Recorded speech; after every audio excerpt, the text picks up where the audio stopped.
नमस्कार सर। नमस्कार। सर अपना परिचय दीजिए। मेरा नाम साजू थॉमस, प्रबंधक केरला पब्लिक स्कूल सैयद राजा चंदोली। सर आप जो कंबल वितरण कर रहे हैं वो अब तक आपने कितने लोगों को कंबल वितरण किया? अभी तक मैंने 640 कंबल वितरण कर चुका है गरीबों को बीच में। मैंने कंबल ऐसे बांट दिया है, मैं कंबल अपना गाड़ी में रखकर एक एक गांव में जाकर, गांव में जो जिसको जो ज़रूरत है, एकदम गरीब लोग हैं और रोड के जो किनारे जो झोपड़ी में जो रहने वाला लोग हैं, उनको भी हमने उनका घर में पहुंच कर कंबल वितरण कर दिया। हम सर आपने इन लोगों का चुनाव कैसे किया? किसको आपने गरीब माना और किसको जरूरतमंद माना? मैंने खुद एक एक गांव में चले गया, वहां जाकर देख लिया। पहले हम लोग एक सर्वे किया था किधर किधर कंबल बांटना है, तो हम लोग को मालूम हो गया एक जगह कंबल बांटने के समय में सैकड़ों लोग आ जाता है। लेकिन हम लोगों ने ये बात बताया, आप अपना घर में रहिए, अपना घर में आप रहिए, एक घर के लिए एक कंबल दे देंगे। वैसे उन लोग जो झोपड़ी में रहने वाला लोग सभी लोग अपना अपना घर में खड़ा रहा, तो हम लोग उनके पास गए, उनका घर देख लिया, उनका व्यवस्था देखा। इसके बाद उन लोगों को कंबल हमने दे दिया। 640 कंबल अभी तक दे चुका है। सर ये जो कंबल वितरण किया हमने देखा कि आप भरी कुहासे में जिस समय लोग घर से बाहर नहीं निकलना चाहते थे उस समय आप निकल के लोगों को कंबल वितरण कर रहे थे। इसमें आपको किसी प्रकार की कठिनाई आई?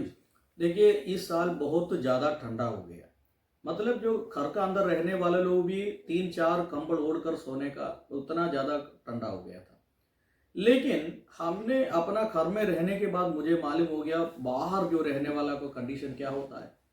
इसलिए मैंने खुद क्या कर दिया है, सुबह में बहुत ज़्यादा ठंडा का मौसम में सुबह में हम लोग उन लोगों के पास पहुंच गए, शाम को भी पहुंच गया। वैसे हम लोग कंबल बांटने का कार्यक्रम किया। हम लोग तो बहुत ज़्यादा ठंडा था, फिर भी हम लोगों ने समाज को देखा, गरीब लोगों को देखा। लेकिन 640 कंबल तो बहुत ज़्यादा तो नहीं है, मैं मानता हूँ, लेकिन उतना तो घर में 640 परिवार में तो कंबल एक एक कंबल तो पहुँचाने के लिए तो हम लोग को तो एक मौका मिल गया, ये भी बड़ी बात है। नहीं सर, भाव देखी जाती है, संख्याएं नहीं देखी जाती है।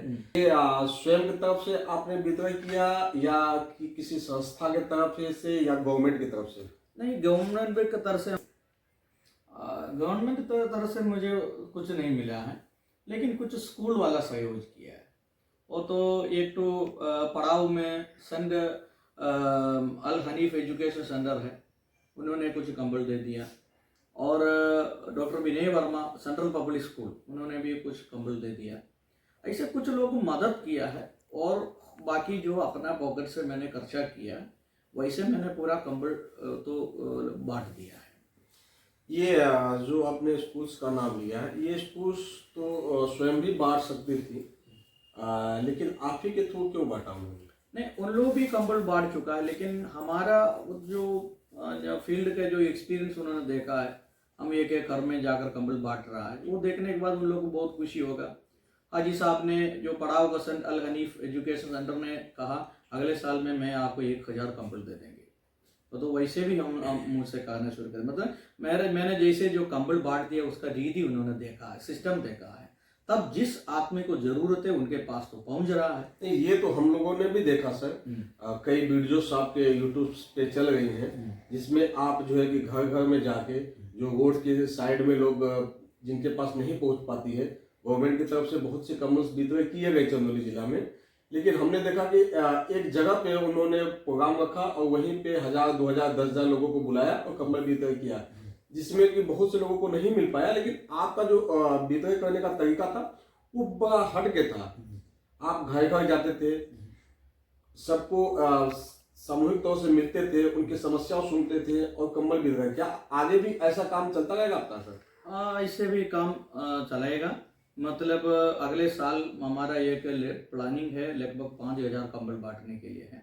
तो ऐसे भी एक एक घर में जाकर कंबल बांटने से एक फ़ायदा यही है, उनका घर का कंडीशन क्या है, उन लोग कैसे रह रहा है, उनका परिवार का स्थिति क्या है, ये भी हम लोग को मालूम होता है। और ये कुछ सोशल मीडिया से हम लोग को कुछ अधिकारी लोग के पास पहुंचाने के लिए भी एक मौका भी मिल रहा है। ये कंबल वितरण तक ही आपका ये प्रोग्राम सीमित रहेगा या आगे भी निरंतर चलता रहेगा कुछ अन्य कामों के साथ? कंबल तो ना, अभी तो ठंडा खत्म हो गया, लेकिन मैंने लगभग 300-400 बच्चों को फ्री एजुकेशन दे रहा है। ये एजुकेशन कहाँ पे दे रहे हैं सर आप? हम तो देखिए चकिया इलाका में कुछ जगह पर, नवगढ़ क्षेत्र में बच्चों को फ्री एजुकेशन, मतलब 3 बजे से लेकर 6 बजे तक उनको कोचिंग, 5 टीचर लोग को रखा है, अपना पॉकेट से पैसा दे रहा है। 5 टीचरों को रखकर लगभग 300-400 बच्चों को हमने पढ़ा रहा है और उनको कोचिंग, कुछ लोग स्कूल में जा रहा है, कुछ लोग तो नहीं जा रहा है।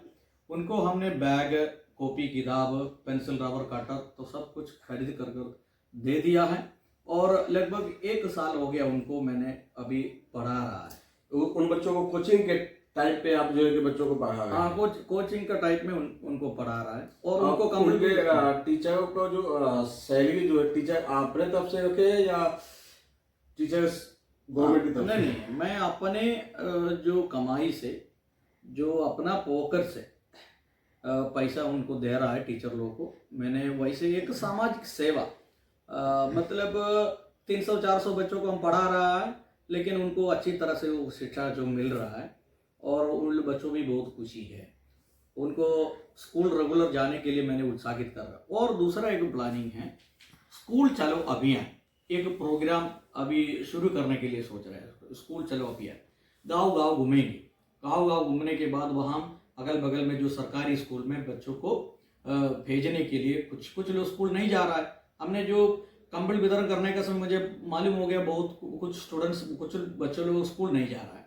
उनके पास पहुंचेगा, अगल बगल में जो सरकारी स्कूल है वहाँ जाकर पढ़ने के लिए उनको उत्साहित करेगा। यदि उनको कुछ कमी होगा, किताब, कॉपी, पेंसिल, रबर, कटर का कोई कमी है, हम लोग अपना तरफ से खरीद कर देकर उनको स्कूल पहुंचाने के लिए हम लोग एक कोशिश करेंगे। वही है एक प्लानिंग। दूसरा प्लानिंग है, जो रोड के जो किनारे जो गरीब लोग हैं, लगभग जो रास्ता पर बैठकर भीख मांगने वाला लोग है, उन लोगों को ये दोपहर में एक टाइम का भोजन देने के लिए भी हम लोग तो प्लानिंग तो बना रहा है।